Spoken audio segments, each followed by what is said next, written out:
Tonight, I want to take you back to a moment that most people outside Ukraine barely noticed. There were no breaking news banners, no emergency press conferences, no dramatic speeches. It happened quietly in the early hours of a winter morning when Ukrainian air defense units intercepted a wave of Russian missiles aimed at power stations, hospitals, and residential districts. Most of them were shot down. A few got through. Several cities lost electricity. Families huddled in dark apartments. Generators kicked on in hospitals. Children slept in coats. And by morning, Ukrainian repair crews were already working. That night did not change the war on any map. No borders shifted, no cities fell, no headlines declared victory. But that night revealed something essential. It showed that Russia was no longer trying to win quickly. It was trying to wear Ukraine down, and it showed that Ukraine was not breaking. After nearly 3 years of war, that fact alone is extraordinary. Because wars of attrition are designed to crush societies, they are meant to exhaust economies, to traumatize civilians, to fracture political systems, to make people say, "We cannot do this anymore." Vladimir Putin believed that Ukraine would reach that point. He built his long-term strategy around it, and he was wrong. To understand why he was wrong, we have to understand how this war truly began, not on the battlefield, but in Putin's imagination. For decades, Putin had told himself a story about Ukraine, that it was artificial, that it was dependent, that it was culturally subordinate, that it existed only because Russia allowed it to exist. This was not just rhetoric, it was worldview. It shaped policy, it shaped intelligence, it shaped military planning, and it shaped the invasion. Inside the Kremlin, Ukraine was treated as a problem to be managed, not a nation to be confronted. Russian planners assumed that Ukrainian institutions would collapse under pressure, that political leaders would flee, that the army would fragment, that society would splinter. They believed that resistance would be temporary and that fear would finish the job. So they prepared for a short war.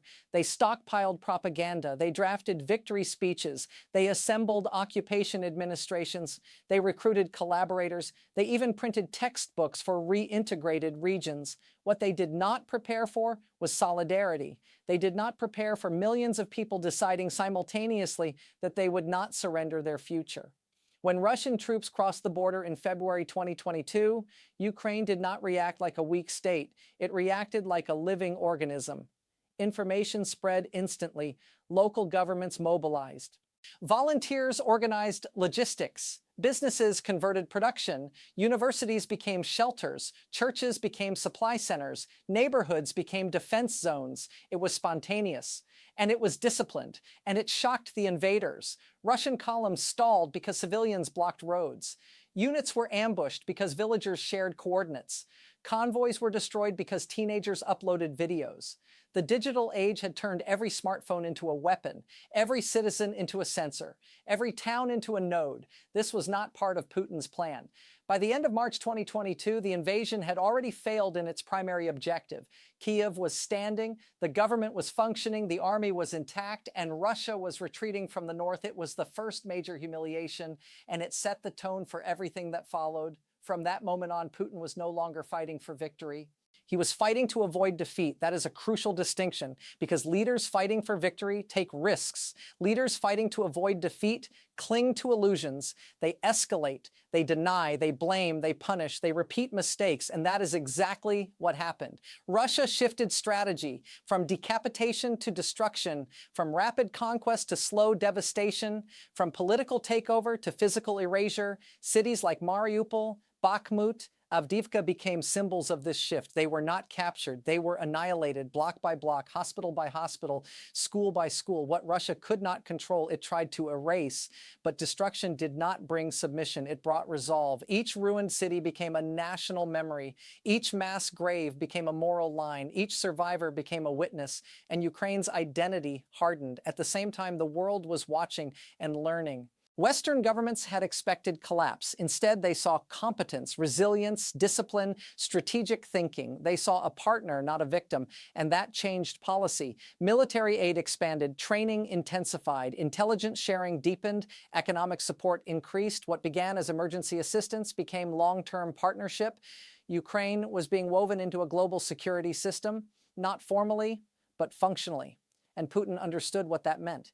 It meant that time was no longer on his side. It meant that Ukraine was growing stronger while Russia was bleeding. So he gambled again. He mobilized. He escalated missile attacks. He threatened nuclear retaliation.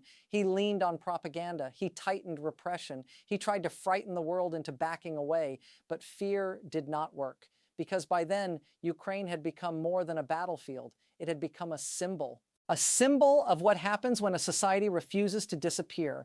And that symbol carried power. Inside Ukraine, life continued under impossible conditions. Teachers taught in shelters, doctors operated by flashlight, engineers repaired grids under fire, parents sent children to school with emergency kits, couples married in uniform, funerals became daily rituals, and still people planned futures. That is what Putin never understood. You cannot terrorize people out of loving their country. You cannot bomb identity into submission. You cannot starve memory into silence. Every missile that fell strengthened what it was meant to destroy. And now, years into this war, we are watching the consequences. Russia is exhausted, economically strained, politically brittle, militarily degraded. Ukraine is wounded, grieving, scarred, but unbroken. And the difference matters, because wars are not decided only by territory. They are decided by endurance, by legitimacy, by belief, by whether people still think tomorrow is worth fighting for. By the middle of 2022, it was no longer enough for Ukraine simply to survive. Survival had bought time. Time had created opportunity, and opportunity demanded transformation, because courage alone does not win long wars. Organization does. Systems do, integration does, and behind the scenes, Ukraine was building all three.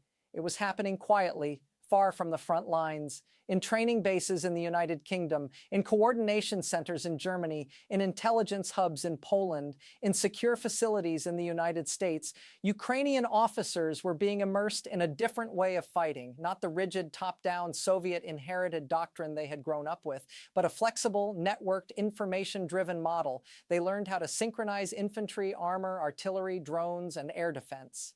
Yeah, they learned how to plan operations using real-time data. They learned how to protect supply chains. They learned how to fight while outnumbered. This was not outsourcing war. It was transferring knowledge. And Ukraine absorbed it at extraordinary speed. Western leaders had expected years of adaptation. Ukraine did it in months. Part of that was necessity. Part of it was culture. Ukrainian society had already learned how to improvise under pressure. Corruption networks had been weakened after 2014.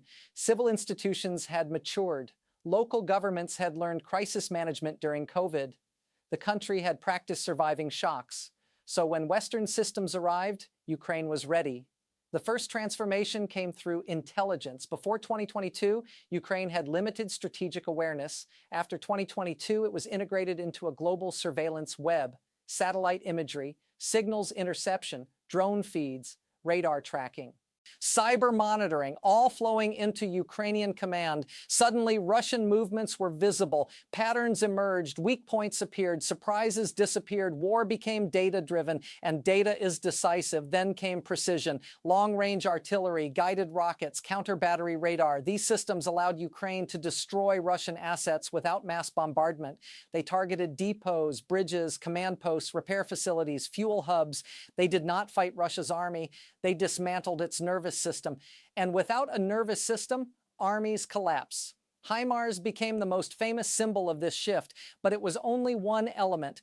Air defense protected cities. Electronic warfare disrupted communications. Naval drones pushed Russia out of key Black Sea positions. Cyber units defended infrastructure. Every domain was contested. Ukraine fought in 5 dimensions at once: land, air, sea, space. Cyberspace. Russia was still fighting in 2, land and propaganda. The difference was devastating. Equally important was logistics. Western support was not just about weapons, it was about maintenance, spare parts, training manuals, repair hubs, rotation schedules, medical evacuation, psychological care, all the invisible systems that keep armies functional. Ukraine built them, Russia neglected them, As a result, Ukrainian units rotated, Russian units stagnated, Ukrainian soldiers recovered, Russian soldiers burned out, morale diverged, discipline diverged, performance diverged, and war amplifies divergence. Small advantages compound. By late 2022, Ukraine was ready to exploit these systems. The Kharkiv counteroffensive was not a miracle. It was engineering, it was intelligence, it was deception, it was logistics, it was timing. Russian defenses collapsed because they were hollow. Units were under strength, supplies were delayed, communications were insecure, commanders lacked authority. Ukraine struck precisely where Russia was weakest. In the south, the Kherson campaign showed something different: patience. Ukraine isolated Russian forces for months, destroyed bridges, targeted ferries, hit depots, cut rail lines. They turned geography into a weapon. When Russian troops withdrew, they did so because they had no alternative. Not because they were generous, because they were trapped.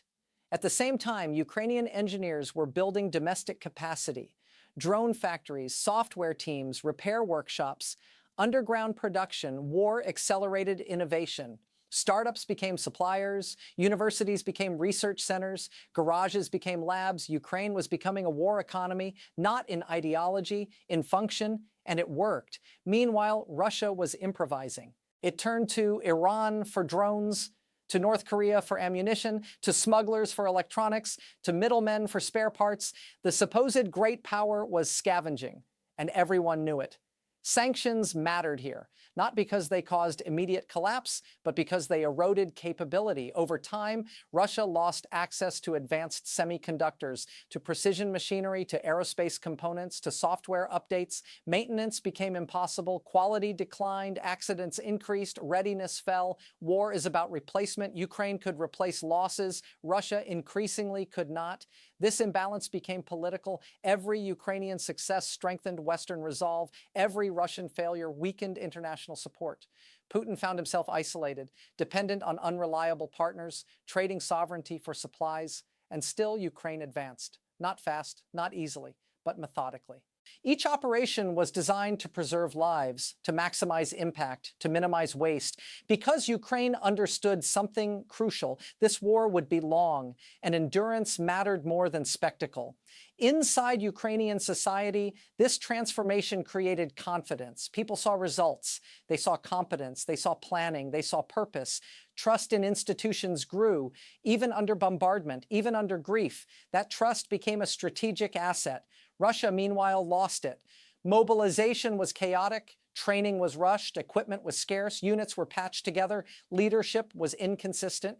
Soldiers felt expendable, and expendable soldiers do not fight well. By 2023 and beyond, the war had entered a new phase. Not invasion, not resistance, but systemic competition.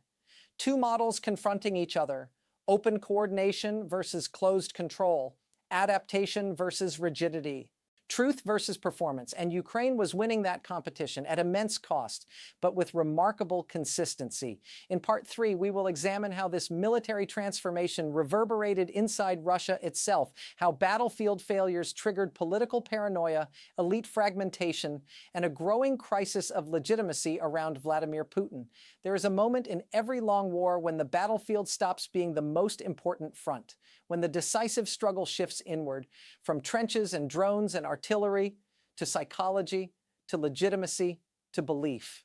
For Vladimir Putin, that moment arrived when it became clear that Ukraine was not going to collapse, and that the West was not going to walk away. At that point, the war stopped being a campaign. It became a test of regime survival, and that is a very different kind of fight. From the outside, the Kremlin still projected certainty, televised meetings, carefully staged speeches, mass rallies, military parades. But behind that choreography, the system was under extraordinary strain because Putin's power has never been institutional. It has never rested on independent courts or free elections or stable parties. It rests on perception, on the belief that he is inevitable, that he cannot be challenged, that resistance is futile. Wars are dangerous for leaders like that because wars generate evidence, and evidence can destroy myths. By late 2022, evidence was everywhere. Generals rotated out after failures. Some were quietly reassigned. Others vanished from public view. A few were investigated for corruption, not because corruption was new, but because someone had to be blamed. Responsibility in authoritarian systems flows downward, never upward. Intelligence agencies were reshuffled, security services expanded, new surveillance powers were introduced, phone records, internet traffic, financial transactions,